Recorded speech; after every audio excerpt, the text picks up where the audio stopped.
आनंद महाराज के सब सत्संगी सुजान, पाको होय दृढ़ वर्तनो शिक्षापत्री प्रमाण। शिक्षापत्री भाषा 5मो भाग। भगवान जीरो शू मीकू आपतकाल आवे, वृद्धपणु आवे, बराबर, तो भगवान जे सेवानुं स्वरूप छे बीजा भक्तने आपी देवा, आपणे पोतपोतानी रीते देवुं। हवे आपतकाल पाछुं एवुं थयुं के अत्यारे तो आपणे बधाय देशकाळ सारामां सारा छे हो। आ शिक्षापत्री કેટલા વર્ષ રાખવાની છે? शिक्षापत्री રાખવાની કેટલા વર્ષ છે? बराबर, એ કે 5, 50, 500, 1000, 2000 એમ નથી। તો ભવિષ્યમાં દેશકાળ કેવા આવશે આપને ખબર છે, પણ ભગવાને લખી નાખ્યું એટલે કે કોઈ દેશકાળ એવા 3 દિવસથી નાવાનું ન મળે તો શું કરવું? લડાઈ ફાટી નીકળે, કોઈ એવો દુષ્કાળ એવો આવી પડે કે પાણી કે પીવાય ન મળતું હોય તો નાવાનું ક્યાંથી મળે? જો એટલે ભવિષ્યમાં લાખો વર્ષો પછીની, કરોડો વર્ષો પછી આ બધું છે। પૃથ્વીનો ગોળો કાંઈ આટલા વર્ષ રહેવાનો એવું નથી, કાંઈ લાખો કરોડો વર્ષ આ શિક્ષાપત્રી અમર જવાની થાય એટલે લખી નાખ્યું, બરાબર, કે આત્માને મળે આવે અંગે રોગ અથવા વૃદ્ધપણું અથવા આપતકાળ, રોગ આવ્યો અથવા વૃદ્ધાવસ્થા આવી ગઈ, હવે શરીર માન ઊભું થવાનું કામ કરતું હોય તો એ પછી ભગવાનની સેવા કરે કેમ? હા, પોતે ડગલું પૂછી 2 ડગલા માન હાલતા હોય તો એ ભગવાનની સેવા કેમ કરી શકે? એટલે કીધું કે આવે અંગે રોગ, કોઈ એવો રોગ આવી ગયો કે વૃદ્ધપણું અથવા આપતકાળ, તો ભગવાનની સેવા છે બીજાને આપી દો, આ તમે સેવા કરજો, બસ પોતે નમસ્કાર કરી લેવા। પછી આ તો હવે અમારી વાત છે કે આવી રીતે સેવા કરતા હોય, પરાધીનપણું થઈ ગયું હોય, એને કાંઈ ખબર નથી, હવે એને સમજો કંઈક લિક્વિડ આપવાનું થયું વૃદ્ધપણામાં જમવા માટે, એ તો એને તો કાંઈ ખબર નથી।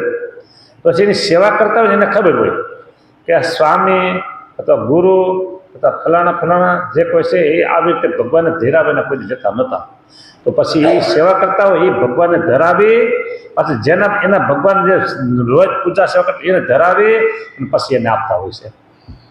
હા, એટલે એનો ધર્મ વૃદ્ધપણા છે તો એ ધર્મ એનો સચવાય ગયો, એ ધર્મ સાચવો એ પછી બીજાની ફરજમાં આવે, સેવકોની ફરજમાં આવે।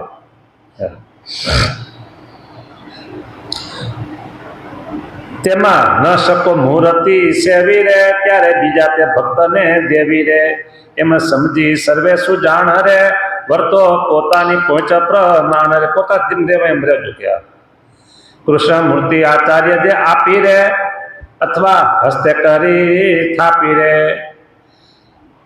કરો એ 2 સ્વરૂપની સેવા રે, બીજે નમસ્કાર કરી લેવા રે। 2 સ્વરૂપ કીધા, ક્યાં 2 કીધા? જો સમજો, કૃષ્ણ મૂર્તિ આચાર્ય જે આપી રે અથવા હસ્તે કરી સ્થાપી રે, એટલે પોતે તમને આપ્યું હોય આમ કઈ આમ આલ્યો સેવા પૂજા કરજો એ, અથવા પોતે જે પ્રતિષ્ઠા કરી હોય એ 2 મૂર્તિ સેવા, બાકીની મૂર્તિ છે ને નમસ્કાર કરી લેવા। જો કૃષ્ણ મૂર્તિ આચાર્ય જે આપી રે, અહીંયા કૃષ્ણ મૂર્તિ એટલે ગોલોકવાસી નહીં સમજતા, આ ધર્મદેવના પુત્ર સમજો।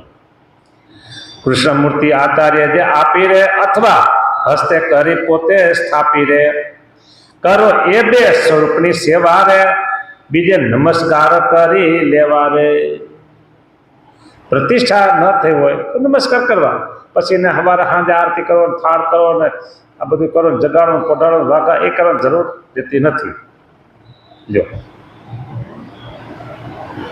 અને તમારા ઘરમાં મૂર્તિ તમે પધરાયું હોય અને તમારે 15 દી બહાર જવાનું થયું તો શું કરો? પછી ઘરમાં તમારા ઘર મંદિરમાં ભગવાન હોય સિંહાસનમાં, 15 દી બહાર જવાનું થયું, અઠવાડિયું બહાર જવાનું થયું, શું કરવું? ભગવાનને જળ ધરાવીને પડદો પાડી દેવાનો। હા, એ પ્રસાદ મૂકતા જાઓ તો પછી કેટલો મૂકો તમે? કાંઈ જાજો મૂકો તો બગડી જાય, હોય થોડો મૂકો તો એટલો ભગવાન જમી જાય। જળ ધરાવી, થાળ ધરાવીને જળ ધરાવીને પડદો પાડી દો, ભગવાનને કહે હવે જાજો વડતાલ થાજો, ત્યાંથી જમજો તમે, ગઢડા જાજો જમી લેજો, રાજકોટ જાજો જમી લેજો, પછી અમે આવી ત્યાંથી પાછું બોલાય એટલે આવી જાય છે પાછા કંઈક બસ પડદો પાડી દેવાનો અને પછી ઘંટડી વગાડીને પડદો લઈને ભગવાનને જળ ધરાવી દો પછી જે કંઈ નહીં હોય એ ધરાવી દો હવે પછી સેવા પૂજા ચાલુ હા જો કારણ કે તમારી પાકી પ્રતિષ્ઠા ન કહેવાય એ પ્રતિષ્ઠા ખરી પણ પાકી ન કહેવાય પાકી કાચી બે પ્રકારની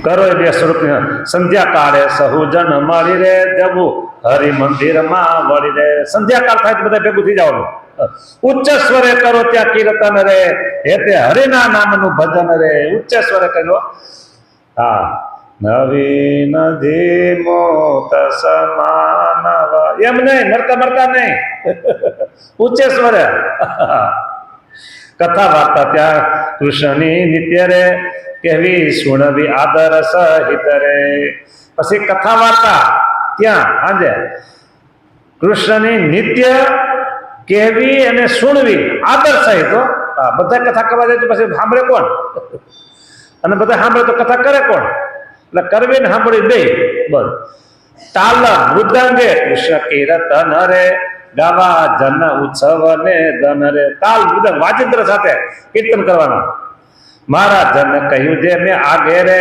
એવી રીતે રાખો અનુરાગે રે હવે તાલ મૃદંગ એટલે વાજિંત્ર સાથે કેવું સરસ વાતાવરણ લાગે દિવ્ય વાતાવરણ તબલા વાગતા હોય મંજીરા વાગતા હોય ને માઇક અત્યારે સિસ્ટમ પર માઇક આવી ગયા હોય ને કે વાલા રમ જમ કરતા કાન મારે ઘેર આવો રે એ બોલાવતા હોય પછી બોલતા હોય તબલા વાગતા હોય અથવા તો એકલા બોલતા હોય કે સોનેરી મોળિયું સુંદર સોનેરી મોળિયું સોનેરી મોળિયું ધર્મ કુંવર એ વાતની સાથે બોલાતું હોય મજા આવે આપણે બીજા કોઈક આવી ગયા છે ને તો એ સાંભળે મજા થાય છે સારું કામ એમ છે કે પછી કીધું પછી ભાષા ગીરવાણના ગ્રંથો દાસ રે કરો બુદ્ધિ પ્રમાણે અભ્યાસ રે બુદ્ધિ હોય એ પ્રમાણે સંસ્કૃત અને ગુજરાતી સાહિત્યનો અભ્યાસ કરો બસ ભાષા એટલે ગુજરાતી અને ગીરવાણ એટલે સંસ્કૃત તમારી જેવી બુદ્ધિ હોય એ પ્રમાણે તમારે એનો અભ્યાસ કરવો તીક્ષ્ણ બુદ્ધિ હોય તીવ્ર બુદ્ધિ હોય તેજ બુદ્ધિ હોય તો ત્યારે કેમ સાધુ આપણે સંખ્યા કેટલા વિદ્વાનો થઈ ગયા હોય એક ડિગ્રી 2 ડિગ્રી લીધી હોય વેદાંતાચાર્ય થઈ ગયા હોય સંસ્કૃત પારંગત થઈ ગયા બુદ્ધિશાળી હોય અત્યારે તો બુદ્ધિ બહુ ફૂલાની છે એટલે ફેલાની છે અત્યારે તમે નાના નાના છોકરા જેવા કેટલા હોશિયાર હોય છે બધા હા અત્યારે ઢગલા ઢ જેવા એવા બહુ ઓછા હોય તીવ્ર બુદ્ધિવાળા બધા હોય છે ત્યારે સાધુમાં તમે જોતા ત્યારે માર ફાડ સંસ્કૃતમાં બોલતા હોય સંસ્કૃત પ્રવચન કરતા હોય અંગ્રેજી સંસ્કૃત એવા થઈ ગયા ત્યાં ઘણા થઈ ગયા ત્યાં હા એટલે કીધું કે બુદ્ધિ પ્રમાણે તમારે અભ્યાસ કરવો કે હા હજી તો બહુ આવશે જો બુદ્ધિનું પ્રમાણ જે જનથી થાય કામ જેવું રહે તેને કામ બતાવવું તેવું જેને જેવું કામ થાય એવું બતાવી દેવું તમે આવું કામ કરજો હા કોઈ રસોડાને યોગ્ય હોય એને તમે બેહાડજો ઓફિસમાં કોઠારમાં તો નો મેર પડે અને કોઠારને યોગ્ય હોય એને તમે બેહાડજો હાલો કથા કરો તોય નો મેર પડે એટલે જે માણસ જેવો હોય ને એને એ કામ સોંપી દેવું હા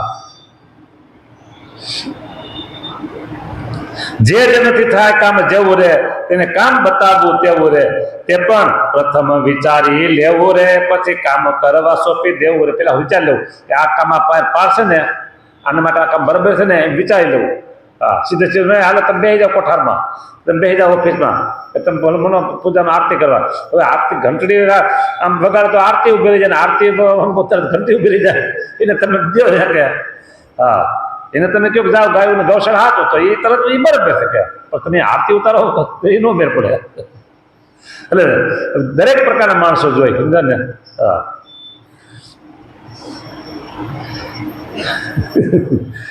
જે જનથી થાય કામ જેવું રહે તેને કામ બતાવવું તેવું તે પણ પ્રથમ વિચારી લેવું હા એટલે આને ખોટું હોપાઈ ગયો એમ પછી પસ્તાવો પડે એમ નહીં પેલા વિચારી લો કે આ બરાબર છે ને પછી હા પછી કામ કરવા સોંપી દેવું રે. જે જનના જે હોય દાસ રે તેને રખાવવી બરદાસ રે.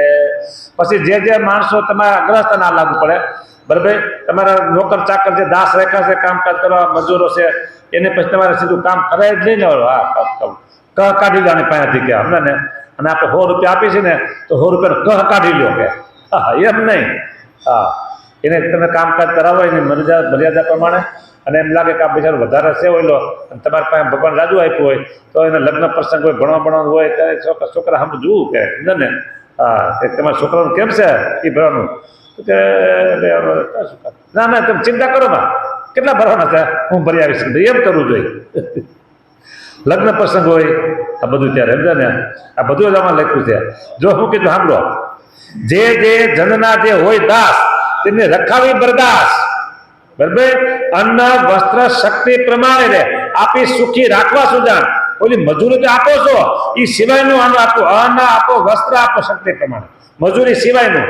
હા, જેવા ગુણ વાળો જન જે હરે તેવે વચન બોલાવો તે હરે. જે ગુણ વાળો જે એક ગુણ હોય એને એ વચન બોલાવાય. આપણે નાનો હોય, આપણા નાનો હોય પણ એના ગુણ સારા હોય તો રમેશ ભાઈ એમ કઈ બોલાવાય. એ રમલા એમ ન કહેવાય. પરસોત્તમ તો પૈસા જાતો હું, મારો તો ભત્રીજો છે ને, હું તો કહું એ ભત્રીજો ઘરમાં બોલાય, અહીંયા ન બોલાય. એટલે ગુણ દેશકાળ પ્રમાણે જે ગુણ હોય પણ બોલાવો. એક વાત તમને કહી દઉં, ક્યાં અમારા ગુરુ અને ક્યાં અમે આકાશ પાતાળ અંતર કહેવાય ને, તોય અમારા ગુરુએ કોઈ પણ શિષ્ય ત્યાં પાર્ષદ હોય કે સાધુ હોય, નવો હોય કે જૂનો હોય, પુરાણી સ્વામી હોય કે જોગી સ્વામી હોય કે અમારા ગુરુ, કોઈ ક્યારે એક વચને બોલાવ્યા નથી ને. સાધુરામ શું કરો છો એમ કે, હા સાધુરામ, ના ના સાધુરામ કે ભાઈ. અને પછી કે તમે ક્યાં ગયા હતા, અથવા તમે શું કરતા હતા, આવે બોલાયો પછી આવ્યો કે તમે શું કરતા, તું શું કરતો એમ કોઈ જ નથી કીધું. સાધુરામ તમે જાઓ કોને બોલાઈ આવો, સાધુરામ તમે આમ કરો, આમ સાધુરામ તમે, બરાબર. તમે એ શબ્દ બહુ વચન આવી ગયો, કોઈ દી એક વચને બોલાવ્યો નથી, એક વચન કોઈ દી બોલાવ્યો નથી. બોલો. હા, એટલે કે છે જેવા ગુણ વાળો જે જન જે હરે તેને તે વચને બોલાવો તે હરે. દેશ કાળ અનુસારે એને રે અયોગ્ય રીતે ન બોલાવો તેને રે. દેશકાળ પ્રમાણે અયોગ્ય રીતે ન બોલ. આજે અમારા જે ઠાકોરજી છે ને, અમારા ઠાકોરજી દર્શન થાય છે ને, એ ઠાકોરજી સેવા કોણ કરતા, પાટડી વાળા મુનિસ્વામી, વિરમગામ પાટડી કહેવાય એ મુનિસ્વામી. એ મુનિસ્વામી એવું કહેતા કે હરિભગતનો નાનો છોકરો હોય, અત્યારે લાગે નાનો છોકરો છે, હવે તો મોટા મુક્ત હોય અને અત્યારે તમે તુકારો બોલાવો તો ભગવાન આપણે ગુનેગાર બની ગયા. હરિભગતના છોકરાને પણ આપણે તુકારે બોલાવાય નહીં. બોલો, બાળ મુક્ત એમ કે, બાળ મુક્ત એમ કે. હા, અત્યારે અહીં સ્કૂલમાં સમજો કે 50 વિદ્યાર્થી ભણે છે, 10મા ધોરણના એક ક્લાસમાં 50 વિદ્યાર્થી છે, એમાં કોઈ વડાપ્રધાન થાય તમને અત્યારે ખબર છે, એમાં કોઈ કલેક્ટર થાય ખબર છે, એમાં કોઈ મોટા ડૉક્ટર થાય, જજ થાય, શું ખબર નથી આપણે. એમ સત્સંગના બાળકો છે એ મોટા મુક્ત હોય, કોઈ સંત બનવાનું. એવા કાલે મેં કહેતા ને ગુરુકુળ, તો એક ભાઈ મળ્યા મુંગળાભાઈ નિમિષ, એનો છોકરો ડૉક્ટર MBBS કાંઈ કે ને એવું, એટલી ડિગ્રી ભણ્યો, એટલું ડૉક્ટરને બધું ભણ્યો, સારું થઈ ગયો લ્યો. અત્યારે વાં છે અહીંયા હિંમતનગર. હા, બોલો. હવે એ ભણતો તેમ લાગે આ છોકરો છે પેલાનો, એમ માનો તો મોટો મુક્ત કહેવાય. હા, એક જ દીકરો, એકનો એક જ, કેટલો હોશિયાર ડૉક્ટર, કઈ નાની ફની વાત છે. હા, અને એમ કીધું કે મારો ભત્રીજો છે એ આવતા વર્ષે થવાનો છે, કારણ કે મેળા થઈ મુંગળાભાઈ. એટલે એવી વાત છે. એટલે હરિભગતના છોકરા હોય એને બહુ વચન બોલાવતા આ મુનિસ્વામી. હા, અહીંયા એમ કીધું કે દેશકાળ પ્રમાણે જે જેવા ગુણ હોય એ પ્રમાણે બોલાવવું. હવે આગળ આવે છે કે ગુરુ ભૂપ વૃદ્ધ ત્યાગી હોય રે વિદ્યાવાન તપસ્વી છોય. ગુરુ, રાજા, વૃદ્ધ, ત્યાગી, વિદ્વાન અને તપસ્વી, આ 6 જણા. જો સાંભળો, ગુરુ ભૂપ વૃદ્ધ ત્યાગી હોય રે વિદ્યાવાન તપસ્વી છોય રે. એને આવતા આદર કીજે રે, ઉઠી મીઠું બોલી માન દીજે. આ છ જણા જ્યારે આવે એટલે આદર થકી એને બોલાવવા, મીઠું વચન બોલી અને માન આપવું. બસ જો ગુરુદેવ સભા જ્યાં ભૂપતિ રે ત્યાં બેસવું મર્યાદા એ અતિ રે. ગુરુદેવ ને રાજા એમને સમીપે જ્યારે બેસવું ત્યારે પગ ઉપર પગ ચડાવીને બેસવાનું એ અભિમાનનું આસન છે. અને સભામાં ખુરશી બેઠા હોય ત્યારે ધ્યાન રાખો, ત્યારે કોઈ પગ નથી ચડાવ્યો સારું છે. હા, સભામાં બેઠા ખુરશી બેઠા હો તો પગ ઉપર પગ ચડાવીને બેસવાનું. અમારે એક ભગત આવે ઓફિસમાં, સમજ્યા ને, આમ કઈ પગ ચડાવીને બેસે. પછી મેં કીધું તમે ઘણી ખીર કહો છો ને કે સાધુને કેવું છે, તો અમારે સાધુએ તમને રીતભાઈ કેવું છે કહેવાનું સાંભળવું. મેં કીધું તમે કથા હાલે તમે આમ પગ ઉપર સારું નહીં કીધું. એટલે પગ ઉપર પગ ચડાવીને બેસાય નહીં. ગુરુ સભા અને રાજાને સમીપે એ પગ ઉપર પગ ચડાવીને બેવું નહીં. અભિમાનનું આસન છે, અભિમાનનું, નિર્માન્ય આસન નથી. ગુરુદેવ સભા જ્યાં ભૂપતિ રે ત્યાં બેસવું મર્યાદા હતી રે. પગ પર પગ ન ચઢાવો રે, પગ પટે લુગડાથી પટે કરીને બાંધવો રે. નિજ આચાર્યને અનુસરવું રે, તેની સાથે વિવાદ ન કરવું રે. સર્વ પોતાની શક્તિ પ્રમાણે રે, પૂજવા અન્ન ધન વસ્ત્ર સુજાણ રે. 88મી પંક્તિ થઈ. હજી આચાર્યની બધી વાત આવશે આગળ. એટલે અત્યારે અહીંયા કથા પૂરી કરી દઈશું અને કાલે ફરીને પંક્તિ લેશું. જય સ્વામિનારાયણ.